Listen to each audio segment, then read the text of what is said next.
જામનગરના હાપા માર્કેટિંગ યાર્ડમાં સિઝનની નવી મગફળીની બોણી થઈ છે। ચાચંદ્રગઢ ગામમાં ખેડૂત ગિરધરભાઈ સંભાયા દ્વારા આગોતરા વાવેતરથી માત્ર 5 ગુણી નવી મગફળી યાર્ડમાં લાવવામાં આવી હતી। નવી મગફળીની પ્રથમ હરાજીમાં 20 કિલોના 1825નો ભાવ નોંધાયો હતો। નવી મગફળીના ભાવને લઈને ખેડૂતોમાં ઉત્સુકતા જોવા મળી હતી। જો કે હાલ મગફળીની આવક પ્રારંભિક તબક્કામાં છે। નિયમિત આવક શરૂ થતા હજુ 15 થી 20 દિવસ અથવા તો તેનાથી વધુ સમય લાગી શકે તેમ હાપા માર્કેટિંગ યાર્ડ દ્વારા જણાવવામાં આવ્યું છે।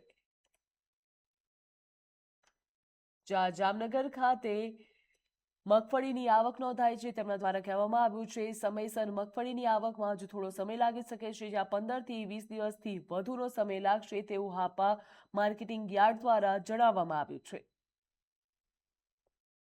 આજરોજ જામનગરના હાપા માર્કેટિંગ યાર્ડમાં નવી સિઝનની પ્રથમ મગફળીની આવક નોંધાયેલ હતી। ચંદ્રગઢ ગામના ગિરધરભાઈ સભાયા નામના ખેડૂત 5 ગુણી મગફળી લઈ અને આવ્યા હતા અને આ મગફળી હરાજીમાં પ્રતિ મણ એટલે કે 20 કિલોના 1825ના ભાવે વેચાણ થયું હતું। આજે આગોતરું વાવેતર કરેલ હતું તે મગફળી આવેલ હતી અને તે 5 ગુણી અંદાજિત 5 ગુણી જેટલો જથ્થો હતો અને હજુ રેગ્યુલર મગફળીની આવક થવામાં લગભગ 15 થી 20 દિવસ જેટલો સમય લાગી શકે છે।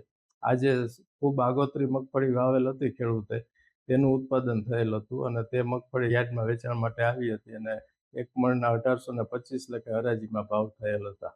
બોનું બહુ સારું છે શું? આ જે ભાવ છે તે મગફળીનો બોણીનો જ ભાવ કહી શકાય, ખરેખર રેગ્યુલર ભાવ ગણી શકાય નહીં, કેમ કે પ્રથમ વખત સિઝનની પ્રથમ મગફળી આવેલ હોવાના કારણે ખેડૂત વેપારીઓમાં ખરીદદારમાં ઉત્સાહનો માહોલ હોય તેના કારણે આ ભાવ થયેલો હતો।